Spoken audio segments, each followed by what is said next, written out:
I've been sitting here for probably the last 15 minutes thinking about what do I want to share. I'm going to make a video. I've got 1,000 things I could talk about. And have tempted to not even make a video.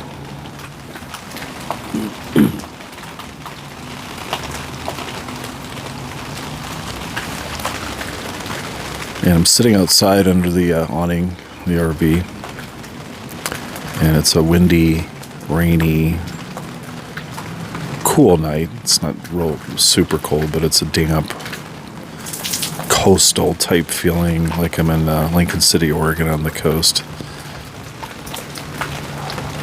It's not so cold, I need gloves on, but it's right there. And I'm listening to somebody's chimes behind me, listening to the rain hit the awning.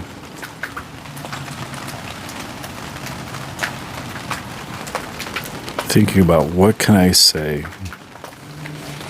that would have a positive effect on anyone who's watching my videos, and why do I care?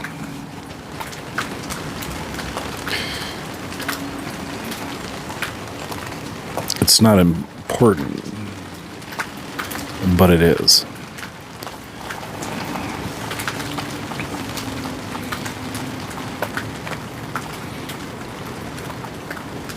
I have years of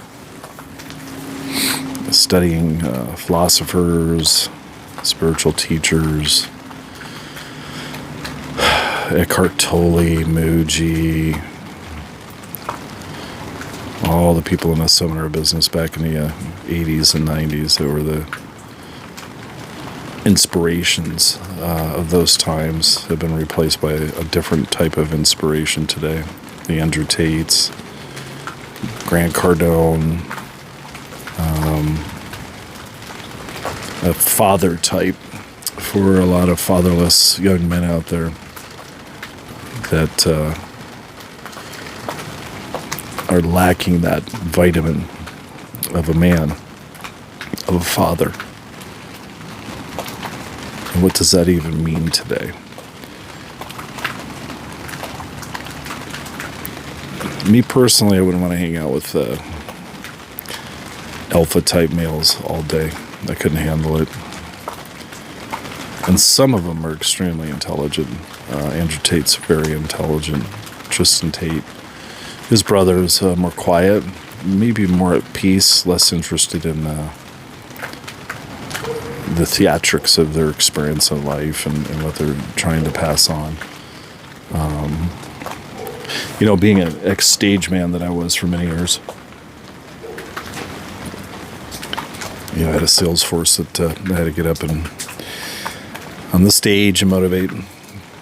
Hour and a half, 2 hours every day. Very tough business. I'd sit in my audience of people new to the business or, 3 months, 6 months old in the industry. Dealing with tremendous amount of rejection in one day. They would experience more rejection than most people would experience in 3 months, 6 months in one day. Their job was to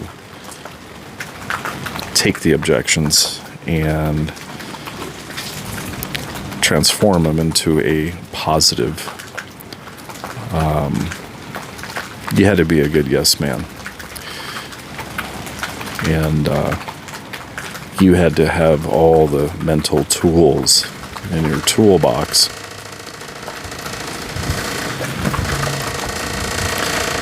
to help them look at things differently.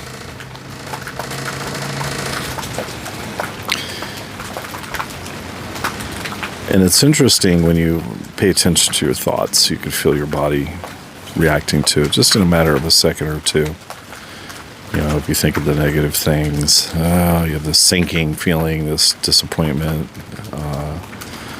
And if the same thing happens to you all the time, it seems to happen to you all the time, it just becomes more exhausting and exhausting.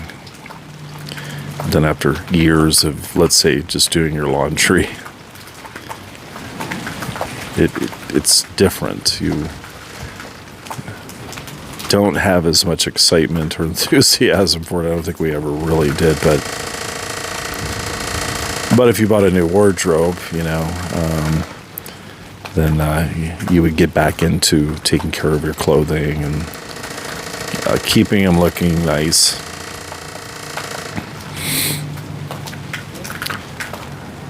There's a certain amount of things we have to maintain in life. If you want to stay clean, healthy,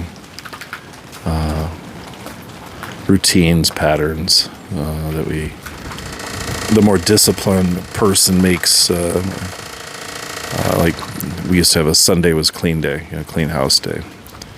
That worked really good because Sunday was the day that typically we naturally, instinctively, built in our DNA, want to rest.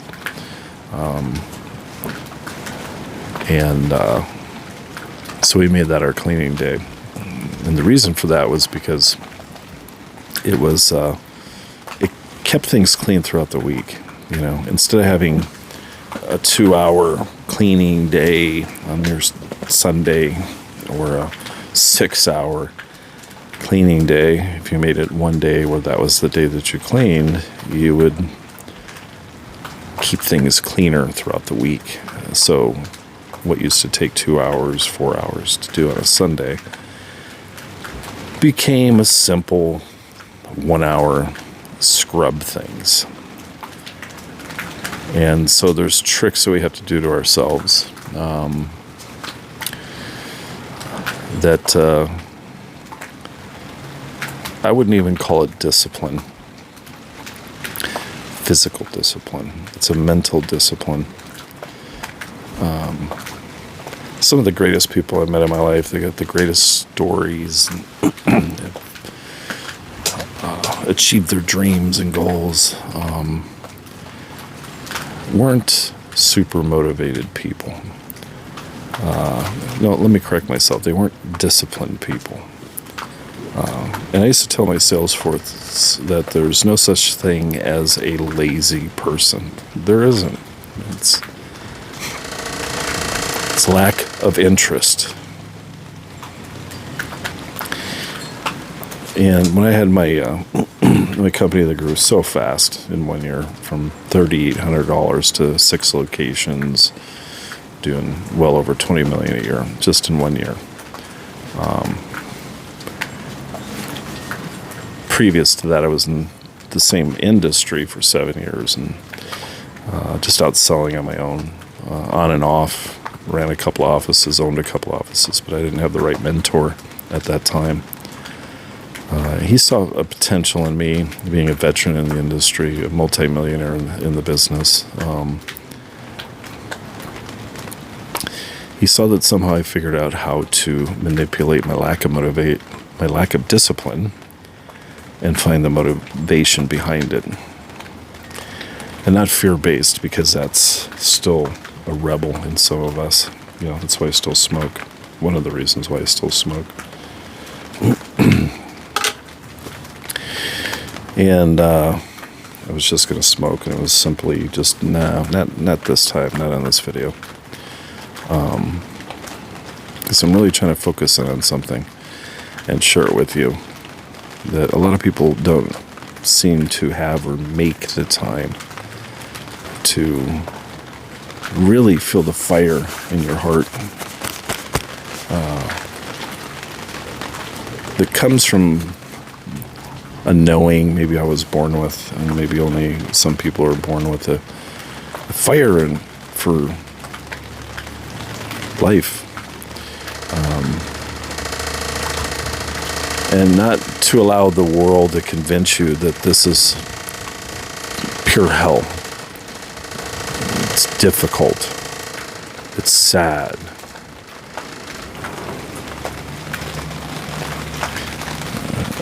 To look at life as the gift it is. It's a gift. What else do you really know?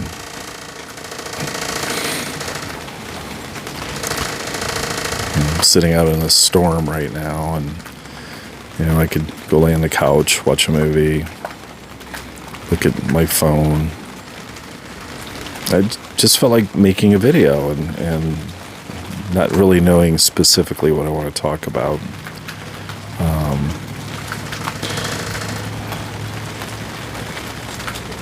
But I feel for people that don't or haven't discovered what I have that works for me. And I think everybody will eventually. Some will take longer. Some will figure it out a lot sooner. That the impermanency of life isn't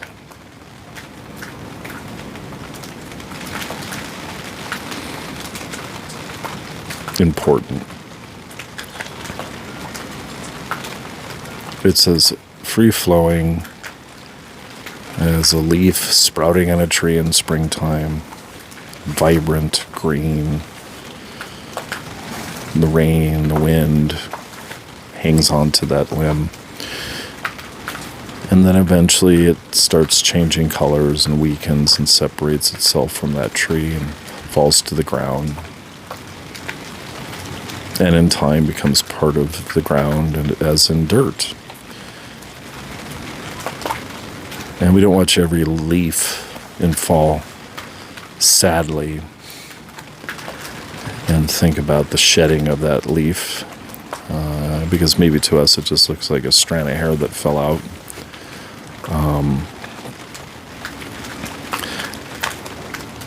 But I've grown to understand in my research that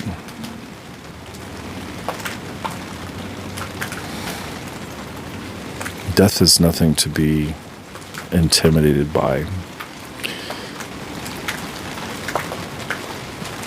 And even how you get there is manageable. I've been through my fair shares of dangerous situations. Wrecks, get hit by a train. It's a long story. We'll get into it. I wasn't in a car. I was sitting in front of a slow-moving train, smashing pennies, and one of the ladders were bent out, and I was reaching in between the wheels like a fool. And the ladder hit me in the face and spun me around, and my legs ended up on the track. And my brother was fortunately right behind me and pulled me out just in time. And this whole side of my face was just bloody. And my sick sense of humor, I don't know where it comes from, but I like it. I said, wow, if I can get hit by a train, I can get hit by anything. Many years ago this happened, but even in your worst scenarios, as the experiencer of physical dangers, let's say you're really sick, broke a bone, which I've done a couple of times, or a severe laceration I've had a few times. You can see the bone and all that stuff, and if it's not happening to you often, when it happens, it freaks you out. But in time, everybody adjusts to the pain. You adjust to the awkward appearance of looking at your bone and all the tissue in there as you're stopping the bleeding. Yeah, maybe it's kind of a morbid topic, but I guess what I'm saying is, when you actually go through it, for some reason and somehow it's tolerable in a matter of a very short period of time. Unless you decide to glare at it and look at it and continue to freak yourself out about it. And this applies to everything. I'm just using the physical part of our most primitive experience of pain. This also ties in with psychological pain, or any turmoil you're going through with family members, home, friends, business, anything like that. I just know that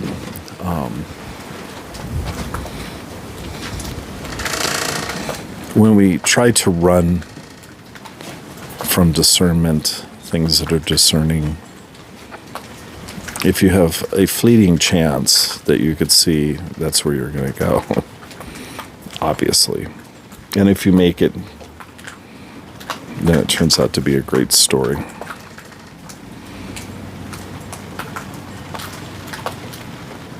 But if you don't make it, you're in the heat of the moment, and that moment comes. You can feel a physical and mental shift in your body.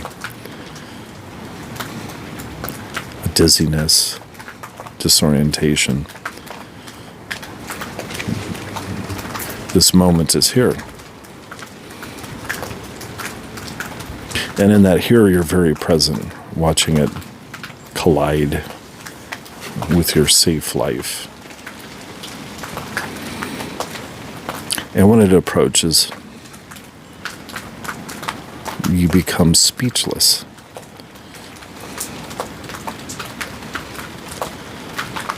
But in a matter of time, as you're healing from it,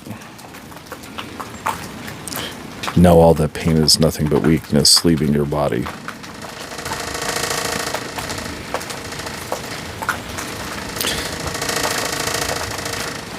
Imagine if you lived fearlessly. If divine God, whatever you want to call it, didn't include this pain to the body, you would be unenthusiastic about life. The true essence of numb. And so through my studies, Buddhism in particular, they teach you how to transcend pain. As the teacher it is, mental or physical. And if you're fortunate enough to live long enough, you'll notice that everything passes. Everything passes. Even those things that you cherish. And then one day you might be sitting by yourself at 80, 90 years old, and maybe too stubborn to go into a retirement home. I've met many customers this way. 90 years old, managing their house that's 5,000, 6,000 square foot home on 10 acres with all their memories and pictures and plaques and awards and sentimental things on all the shelves in this large home, collecting cobwebs. And I've seen some of their homes where the paint is peeling, and it was once their cherished family home, and relatives are gone, and you're alone, sitting outside in a storm, listening to the chimes, feeling the mist in the air hitting your face, listening to the rain dropping. It's just you and nature.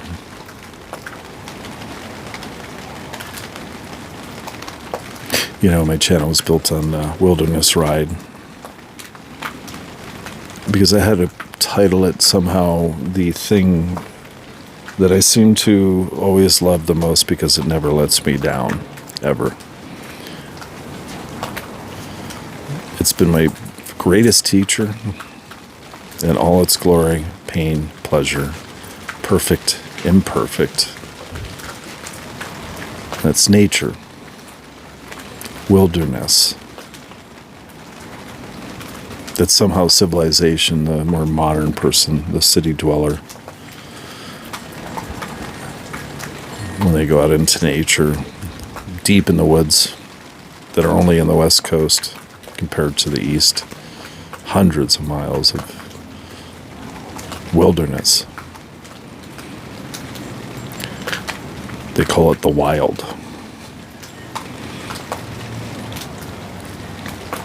And I've spent many hours out there by myself. Many hours and days and months. At the mercy of the wilderness.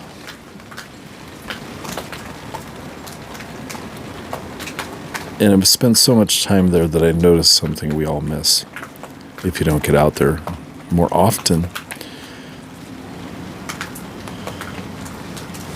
Long periods of time.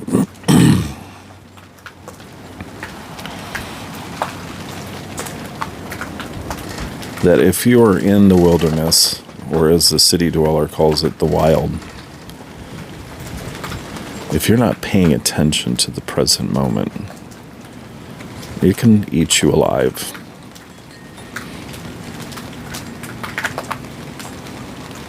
If it isn't the animals, it's the weather.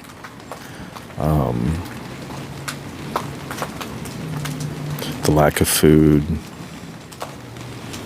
Making sure you don't drink the wrong water, eat the wrong berries.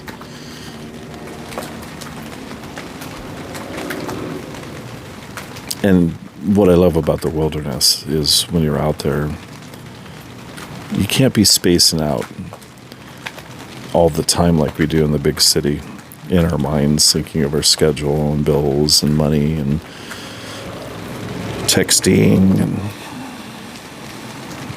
talking.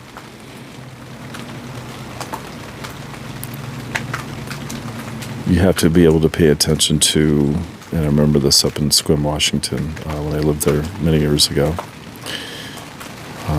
Should I collect wood for a fire tonight? I can look at the weather in that particular area. They don't predict the weather as well as they do in the flatlands of the Midwestern plains. There's too much diversity, too much mountains and currents and winds, and temperatures fluctuate certain times of the year drastically. And when I was sitting still enough out there trying to decide if I want or need to light a fire for tonight, that's the only way I could heat this cabin, was the ability to smell the rain. The snow is even more powerful of an aroma coming long before you could see it. You could smell it.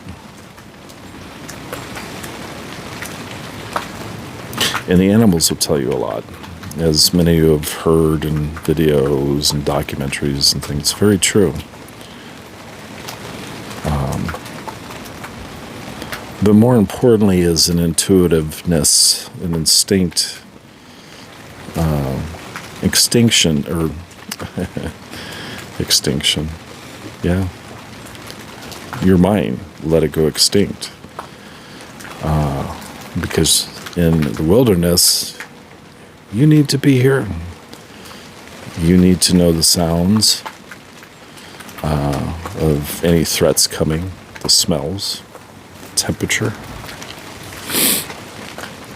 and listening to your body way before it gets to a crucial point of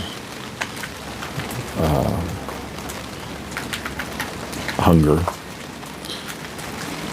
I watch these, I used to watch for a very short period of time, these living on the grid people that have YouTube channels, and I look at their setups with these huge gardens, and they're literally working all day for sustainability and off the grid.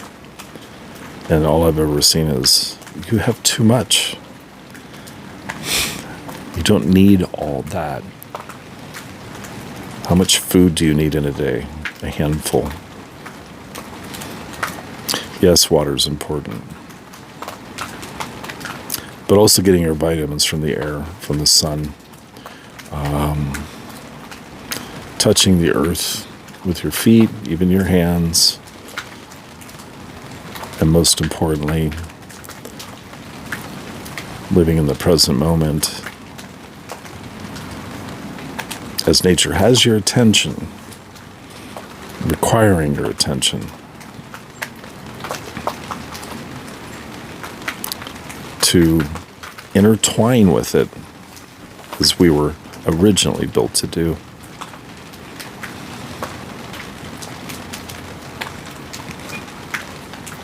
My time in the mountains, I had a lot of downtime, not spending all day in a garden, preparing this and jarring that, collecting wood.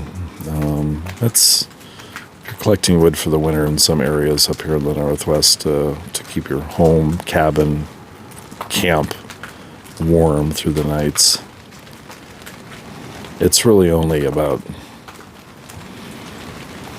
a month of work.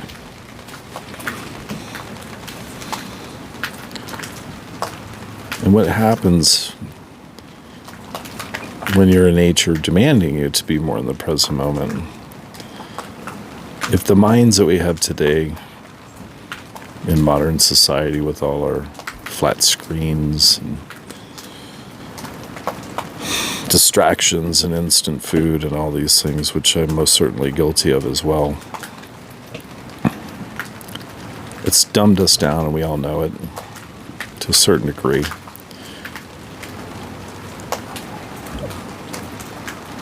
But more importantly, it has taken our soul.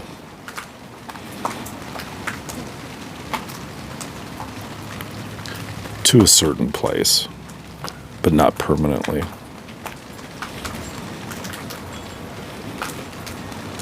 It's amazing as I'm out here and it's windy and it's chilly and I forgot my hands cold as I'm really trying to feel nature and express it to you. Makes it hard to talk. But my hands don't feel cold. My feet don't feel cold. And it seems like nature's calming down now. And all of its randomness when you're in the present moment, paying attention to nature. There seems to be a dance going on. A messenger. Like Murphy's Law comes in every time we try to control everything because it's on our terms. My term. And when we let that go and be more vulnerable to this,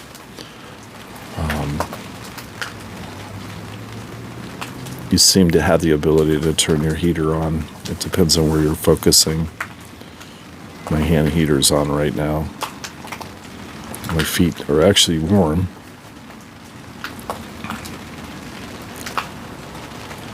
But if I were to sit here and just think about how cold it is, my feet would get colder, my hands would get colder.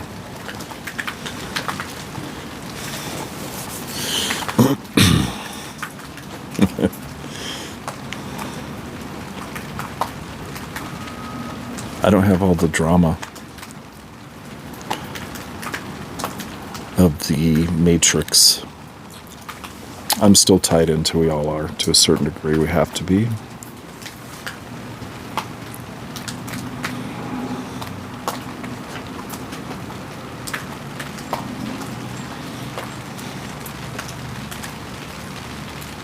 I never get bored of this.